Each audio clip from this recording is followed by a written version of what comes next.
Timnas Indonesia harus tersingkir dari ajang Piala AFF 2024 dan hanya bisa bersaing sampai dengan babak penyisihan grup B. Hasil ini tentu sangat mengecewakan, di mana Indonesia menargetkan untuk bisa lolos ke babak final. Timnas Indonesia yang menurunkan skuad U22 sempat memiliki peluang besar saat menang 1-0 atas Myanmar di pertandingan pertama. Namun, penampilan Marcelino Ferdinand dan kawan-kawan mulai melempem saat ditahan imbang Laos 3-3 dan kalah 1-0 di kandang Vietnam. Di pertandingan terakhir, Indonesia sejatinya memiliki peluang untuk lolos ke semifinal jika menang atas tamunya Filipina. Namun, saat bermain di Stadion Manahan Solo, Sabtu 21 Desember 2024, Timnas Indonesia justru dikejutkan tim tamu dan harus mengakui kekalahan tipis 1-0.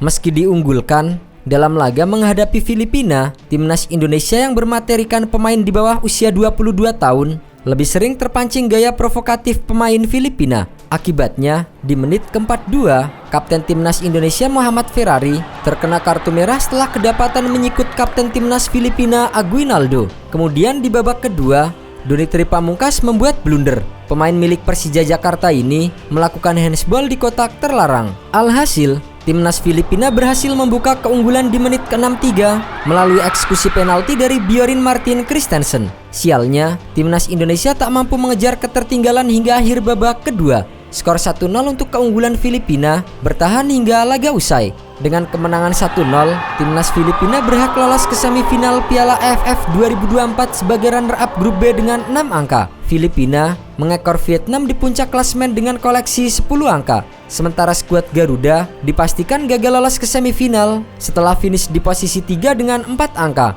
Selain gagal lolos ke semifinal, ranking FIFA Timnas Indonesia juga dipastikan turun. Menurunnya posisi Timnas Indonesia karena kehilangan 2,91 poin di ranking FIFA, efek tumbang dari The Ascals. Alhasil, perolehan poin Timnas Indonesia saat ini menjadi 1130,5 poin.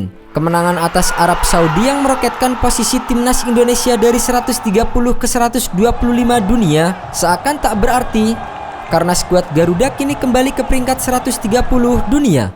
Sementara itu, kegagalan Timnas Indonesia di Piala AFF tahun ini dipengaruhi oleh beberapa faktor. Yang pertama, pemilihan pemain muda menjadi alasan mengapa Indonesia tidak memasang target juara di Piala AFF 2024. Indonesia turun dengan rata-rata pemain berusia 20,9 tahun dan merupakan yang paling muda jika dibandingkan dengan tim-tim lain. Indonesia turun dengan tim yang hijau dan minim pengalaman pada level internasional. Bahkan, ada 16 pemain yang belum punya caps bersama dengan Timnas Indonesia di skuad Piala AFF 2024. Dampak dari minimnya pengalaman terlihat pada 2 laga awal Indonesia di Piala AFF 2024. Indonesia dibuat pontang-panting saat berjumpa Myanmar dan Laos, 2 tim yang seharusnya dikalahkan dengan relatif mudah. Selain pemilihan pemain, persiapan juga punya andil atas kegagalan Timnas Indonesia di Piala AFF 2024. Indonesia tak punya persiapan yang cukup matang untuk tampil di Piala AFF 2024 ini. Skuad Indonesia berkumpul kurang lebih 1 pekan saja. Bahkan, sebelum akhirnya bertemu di Bali United, Indonesia awalnya tidak punya agenda uji coba sama sekali jelang Piala AFF 2024.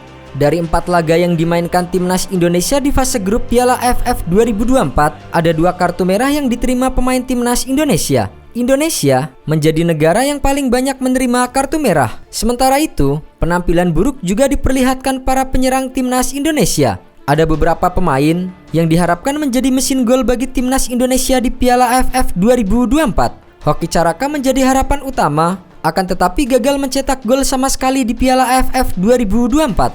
Sementara Rafael Strike yang diharapkan menjadi pembeda, gagal berbuat banyak di Piala AFF 2024. Selain 2 nama tersebut, ada juga nama Ronaldo Kuateh, Arkan Kaka hingga Victor Detan yang mengisi lini depan. Namun, tak ada gol yang lahir dari aksi mereka. Meski hanya turnamen Piala AFF, namun kegagalan ini menjadi pukulan bagi Timnas Indonesia yang sedang berjuang untuk lolos ke Piala Dunia 2026. Timnas Indonesia dan Sinteyong wajib berbenah jika tidak mau ada kesalahan-kesalahan lain di pertandingan berikutnya.